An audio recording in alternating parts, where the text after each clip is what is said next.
Hello, and welcome to the Diet NPO podcast. My name is Zach, and I'll be your host.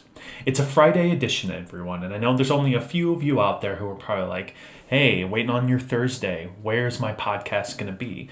Well, the reason, I am really sorry about that. The reason that I decided to do this on a Friday is yesterday, Thursday, I had a ton of tutoring, and a ton being about 6 hours of tutoring, working with students one-on-one over Zoom and Google Meet, and really all over the place. I know, sounds tough, right? 6 hours of tutoring. Oh, your life must be so rough, right? But really the big thing when I'm doing tutoring is it's very one-on-one based focused, and it can be very mentally intensive a lot of the time. That's why I really do want to give another shout out to all the teachers, all the educators out there who can teach 5 days a week, 8 hours a day, and can really go through that kind of pace, because I know there's no way. I have no clue how you do it. But a day of 6 hours of tutoring feels good, certainly for the paycheck, especially because it would probably take me about 12 to 13 hours of working in my other job to make up that amount of money. So it's a really great amount of supplemental income, certainly. Plus, I get to stay home with my 2 dogs. I get to work on other projects that I got. So it really is a nice little blend of everything that I get to do. One of those particular projects, not just this is not the only thing I do in tutoring and being a dietitian, is me and my significant other also bought a Ram ProMaster high roof fan earlier this year for the purpose of converting it to something that we can vacation in on some of our weekends. This has been really cool, a type of system to do. Like my tutoring, it's just been something that I've been learning really as I go. From such things such as hooking up electrical wires, to establishing things to a battery, water systems, gas systems, studs, walls, building cabinets, you name it. I have about as much construction skills as I do as skills as my educator training. So it's really been a lot of time that is taken to go through this, more than I really anticipated, but it's still been really rewarding, and finally it's coming to the end here. We're probably about 90% of the way done. Once I get my gas system, then I can go ahead and cook in this thing. Speaking of cooking and speaking of food, I had some possible news that I might be getting a new type of opportunity to work with students with food allergies. And so I thought, hey, this would be a great topic for me to kind of brief up on today to make sure that I am right where my skills need to be when working with those students with food allergies. We also always learn about these on the RD exam as well, so I always thought it was something good if we talk through all together today. All right, so now this subject, we can see on the RD exam, you could be asked about IgA or IgE-mediated reactions. You could be asked to know the top 8 food allergens, soon to be 9, and to know the difference between cross-contact or cross-contamination. Let's settle in and let's discuss these subjects all together just to get a little better today. Another term for food allergies and intolerances are known as ARFs, or adverse food reactions. Adverse reactions to food. These types of reactions have become increasingly prevalent amongst the population. Even it says that the statistics say, according to FAIR, there's been a 377% increase in food allergies between 2007 and 2016. That is a huge amount. I don't know about you.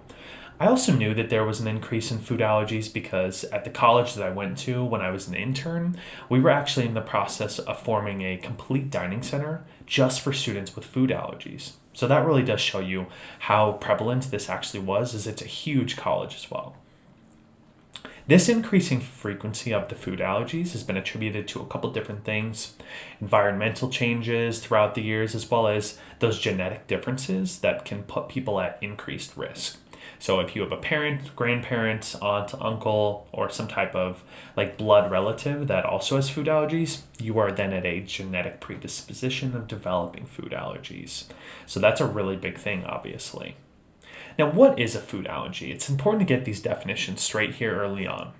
A food allergy is an adverse immune-mediated reaction to a food protein.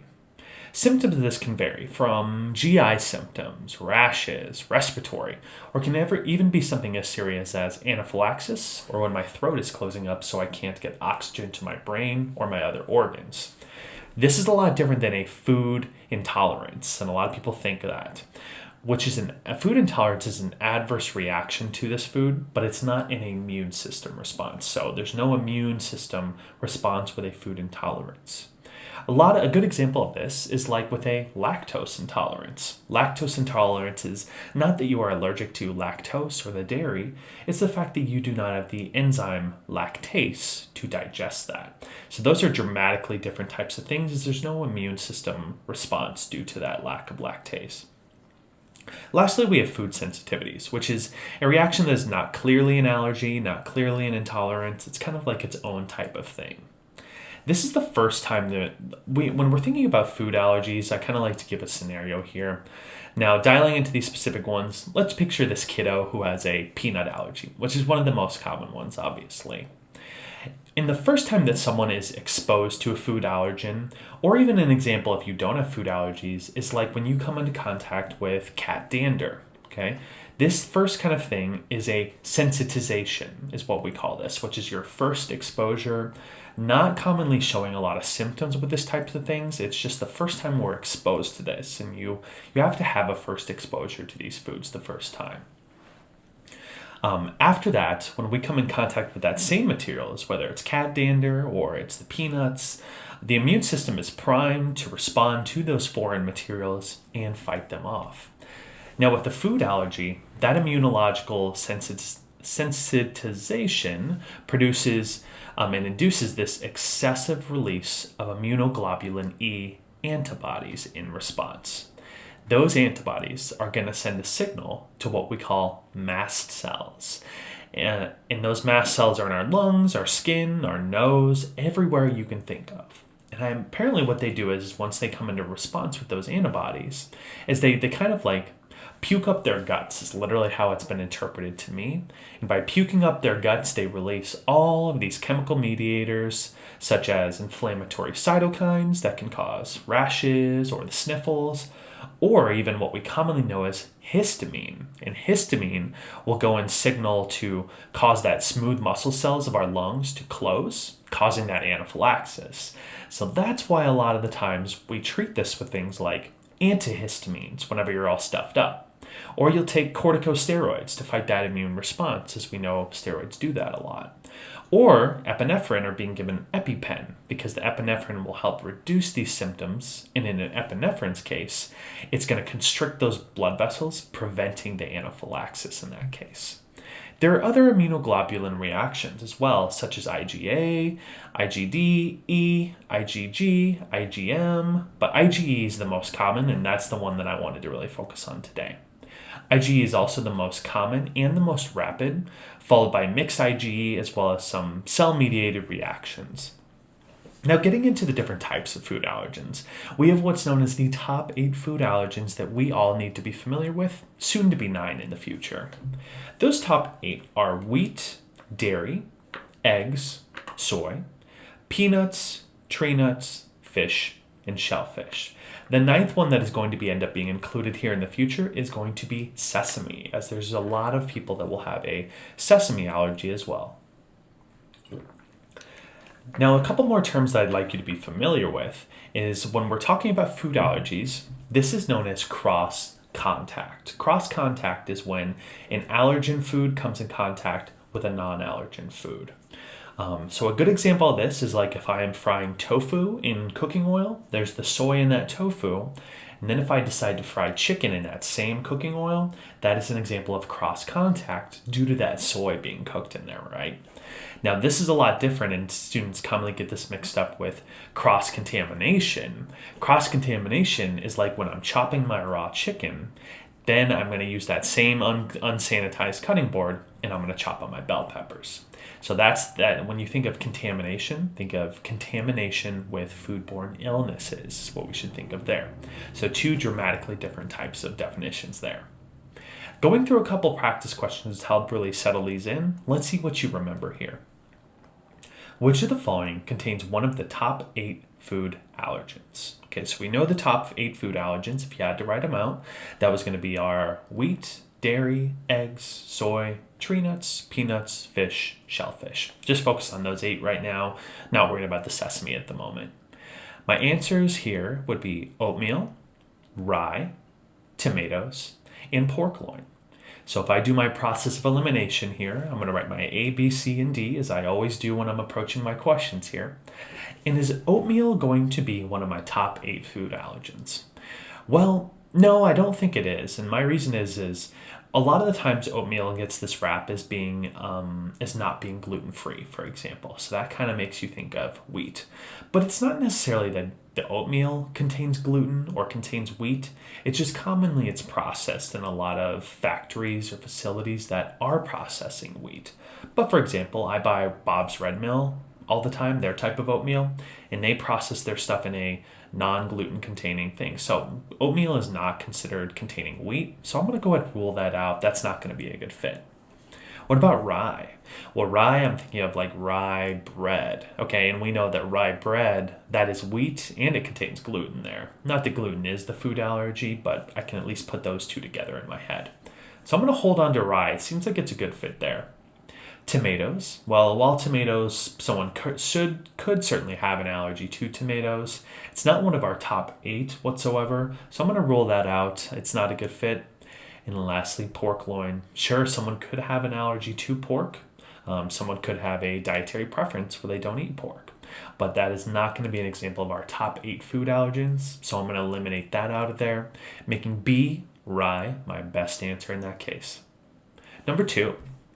Which of the following is an example of cross contact? I just told you about cross contact. That was that example where an allergen food, I'm thinking here of the top 8, is coming into contact with those non-allergen foods there, right? So it's kind of crossing over in that case. Using a spoon to mix a spinach salad and serve potatoes.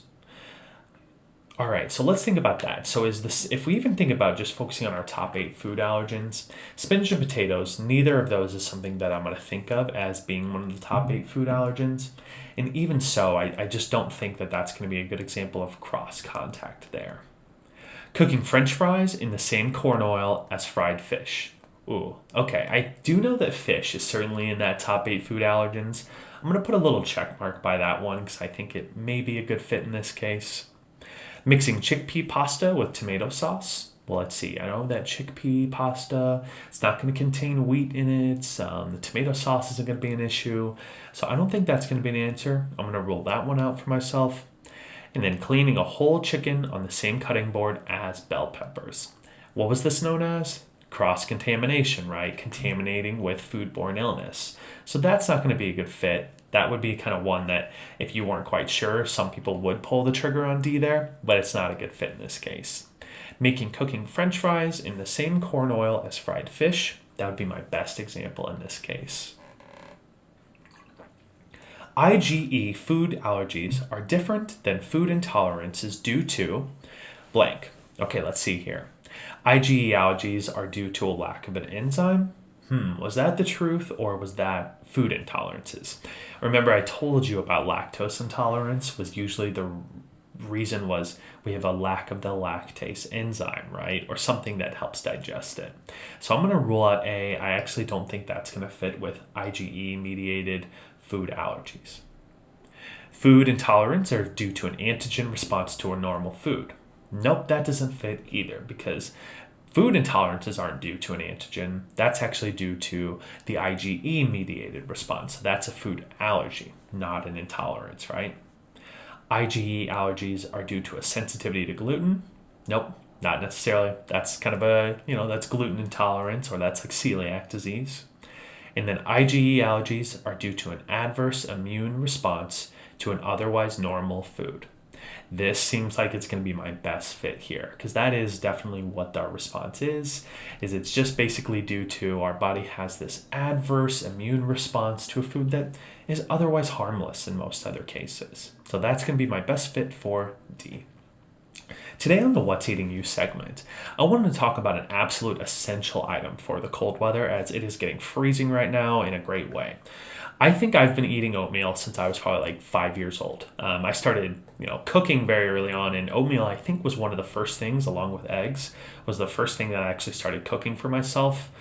I even remember eating the dino egg, little tuna or kind of little oatmeal packets that we used to do, where they'd have the little dinosaur eggs in there, and I was a huge dinosaur fan. Now, I was a little bit worried as a kid because I was like, well, I don't want to be eating all these dinosaur eggs because, I like dinosaurs and I want to make sure they stick around. Thankfully, that was not the case. Those were not real dinosaur eggs, thank God. And even actually, when I graduated high school, I was still making oatmeal for myself all the time. During that time, I used to always read about what bodybuilders would eat. I was super into bodybuilding at that time and fitness.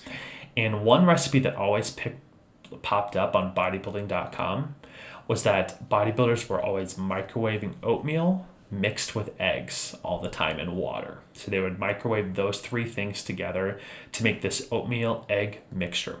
That was the worst garbage I've ever eaten in my life, and I would probably rather eat nothing, I think, if that was given to me. I did it for a good 6 months, and now I just can't even imagine doing it now. Now, as a dietitian, I realize now there's plenty of ways to get protein other than mixing in an egg into gross oatmeal. It's a terrible idea. The way that I usually start nowadays is I will use old-fashioned or steel-cut oats, usually because they're just a little bit chewier, better texture, and I know they just have a tick higher amount of fiber than like the quick cooking oats, but largely I believe that they are pretty close to about 4 to 5 grams of fiber per serving. The soluble fiber is also helping me to decrease my total LDL cholesterol because that fiber binds together with the cholesterol, helps kind of move it out through my stool, right? I usually go 2 ways with my oats here, and that's usually savory or sweet, just like you've always heard me say about smoothies or whatever it is. Just yesterday, I made blueberry oatmeal for me and my significant other. So what I did is I started by mixing milk and water together with the oatmeal because the milk kind of helps make it a little more creamy, a little kind of better taste there. So I'm going to cook that really softly on the stovetop. We don't have a microwave, so I'm going to have to use the stovetop here. And I'm going to be mixing it very regularly throughout the process, making sure the oats are not sticking to the bottom, making sure the whey is not precipitating on the bottom of my pan there. Then about halfway through, I decided to add a handful of blueberries and some walnuts. And what I found is if I add those blueberries actually kind of early on, what ends up happening is we get all that blueberry juice, and it actually makes this nice attractive blue color of the food. So it actually helps make that nice savory, or actually I mean sweet taste with the blueberry juices there. The walnuts, I can use walnuts, sesame seeds, almonds, almond flour, whatever you want to use to help add a little extra protein there. My second type is I will usually go with my banana and peanut butter option. So I will do that same starting process, milk and water going in there, scoop of peanut butter and a couple slices of banana on top, as it's just a good combination overall. Makes me think of like kind of banana pancakes with peanut butter is kind of the thought that I go to with those. Same thing, chop sesame seeds, walnuts, chia seeds, whatever I want to add to it, flaxseed, just to help add a little protein and extra fats to it. That settles it up for the Diet NPO podcast today.